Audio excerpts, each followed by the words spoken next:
Hello વિદ્યાર્થી મિત્રો, રાધે રાધે. તો આજે આપણે તમારા માટે એક ન્યૂઝ લઈને આવી ગયા છે અને ઇન્ફોર્મેશન પણ છે, બરાબર. તો જો તમને વિડીયો સારો લાગે તો લાઈક કરી દેજો અને ચેનલને સબસ્ક્રાઈબ કરી દેજો અને વિડીયોની લિંકને શેર કરવાનું ન ભૂલી જતા, બરાબર. તો કે બીએડ અને ડીએલએડ કરેલા બંને માટે ખુશખબરી છે, બરાબર. તો કે ટેટ 2 ક્યારે આવશે, બરાબર. તો કે ટેટ 2 છે ને, ટેટ 2 ઓગસ્ટમાં આવશે. ક્યારે આવશે? ઓગસ્ટ અથવા સપ્ટેમ્બરમાં, એટલે કે એનું જુલાઈમાં નોટિફિકેશન આવી શકે અથવા તો ઓગસ્ટમાં આવશે. ક્યારે આવશે? ઓગસ્ટમાં નોટિફિકેશન આવે અથવા તો એક્ઝામ પણ આવી શકે, બરાબર.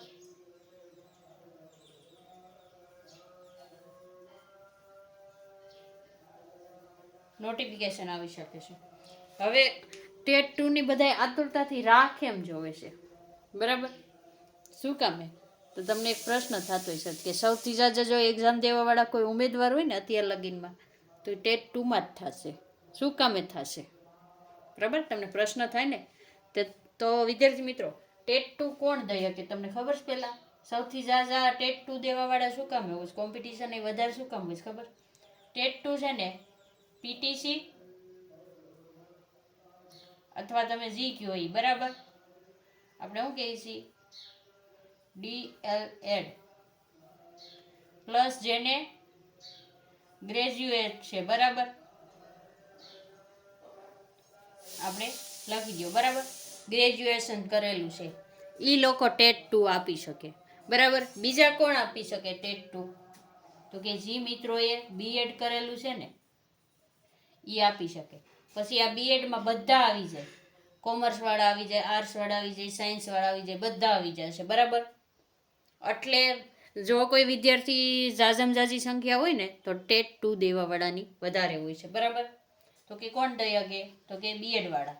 અહીં તમને દેખાતું નહીં, આપણે લખી દઈએ બીએડ, બરાબર. બીએડ વાળા ટેટ 2 દઈ શકે.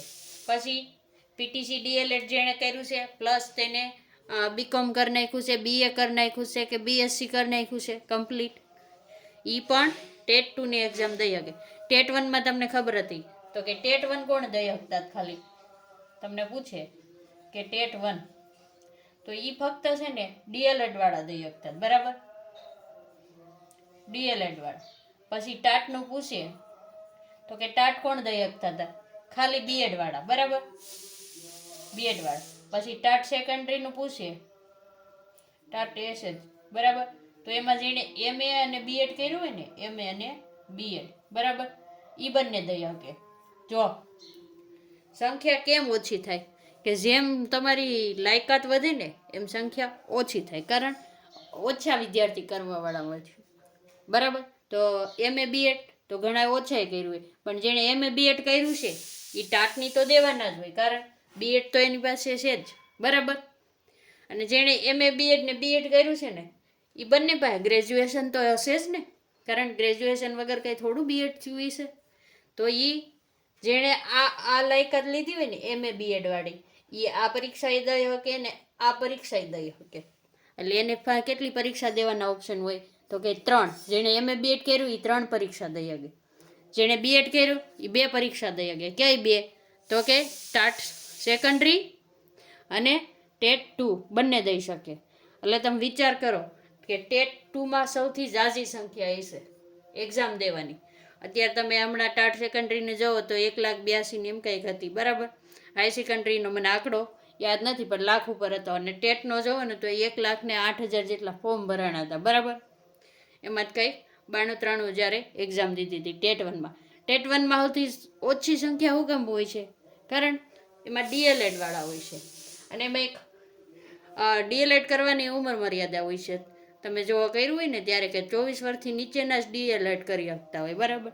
અને આમાં પછી ઉંમર મર્યાદા વધતી હોય છે બીએડમાં ને એમાં, બરાબર. એ રીતે તમારી લાયકાત અને વર્ષ ને બધું ઉંમર મર્યાદાને બધું જોતા એમાં વધારે સ્કોપ છે એટલે બધા વધારે કરે, બરાબર. હવે તો ડીએલએડનો જમાનો આવ્યો છે, કારણ 5 વર્ષનું ભરતી 10 વર્ષનું ભરતી કેલેન્ડર આવી ગયું છે ને. આપણે 5 વર્ષ ભૂલથી બોલાઈ ગયો. 10 વર્ષનું ભરતી કેલેન્ડર જુઓ તો તમને ખબર છે કે 2026માં કેટલી જગ્યા આવવાની છે, કંઈક 5 થી 6 સમથિંગ છે, અને 2027માં 5000 છે, બરાબર. 27માં 5000. જો ટેટ 1ની કહું છું, અને અહીંયા મને પરફેક્ટ આંકડો યાદ નથી, પણ આપણે એને 5 ગણી નાલો તો 26 અને 27માં હજી તમે જુઓ તો ટેટ 1 1 થી 5 શિક્ષકોની ભરતી કેટલી થશે? 10 થી 11,000ની કરવાની. તો ટેટ 1 તો લેવાની જ છે, પણ હવે તમને એમ થાય હાલો એની ભરતી તો આવી ગઈ અત્યારે 11,000ની, તો કે ટેટ 2ની ભરતી ક્યારે આવશે? તો કે હજી છે ને આને ઓફિશિયલી મંજૂરી નથી મળી ફાઇલને. ટેટ 2ની જે એક્ઝામ લેવાની છે ને એની ફાઇલને મંજૂરી નથી મળી, એટલે એને વાર લાગશે હજી, પણ ભરતી આવશે, બરાબર. ભરતી આવશે, ભલે નાની આવે, 1,200ની આવશે, બરાબર. પછી ગ્રાન્ટેડમાં આવે, સરકારીમાં 200-300 આવે, જે આવે એ, બરાબર. આપણને પરફેક્ટ એની માહિતી તો નથી અત્યારે, કારણ એક્ઝામ આવશે ને ત્યાં લગીનમાં તો જગ્યા વધી પણ જશે, બરાબર. તો ભરતી આવશે 100%, 100% ભરતી આવશે. એક્ઝામ લેવાશે ને એટલે ભરતી આપવી જ પડે, કારણ ભરતી ન થાય ને ત્યાં સુધી નખર પાછી બીજી લઈ શકશે નહીં, બરાબર. તો કે ટેટ 1 ક્યારે આવશે પાછી? તો દિવાળી પછી. દિવાળી પછી ટેટ 1 આવી રહી છે મિત્રો.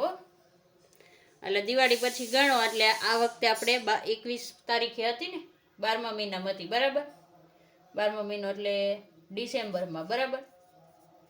ડિસેમ્બર અથવા જાન્યુઆરી ગણીને ચાલો, જાન્યુઆરીમાં તમારી એક્ઝામ હશે પાછી, હો.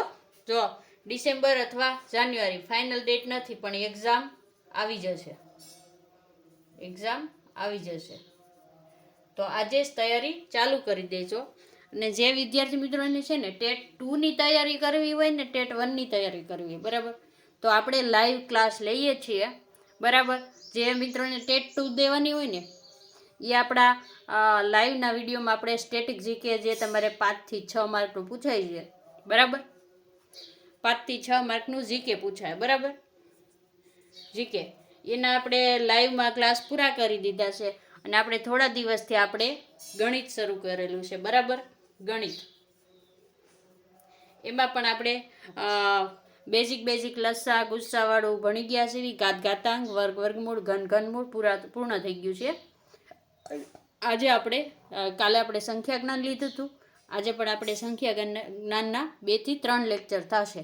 તો જે વિદ્યાર્થી મિત્રોને ફ્રીમાં ટેટ 1ની અને ટેટ 2 પણ જેને ગણિત હોય એ અત્યારે આપણો વિડીયો જોઈ શકે છે. બાકી રેકોર્ડેડ તો યુટ્યુબમાં લાઈવમાં તમને મળી જશે, સ્ટેટિક જીકેવાળા.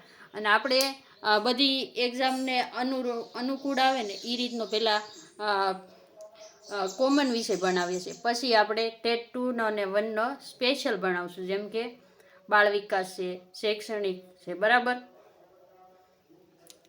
સમાવેશી શિક્ષણ છે.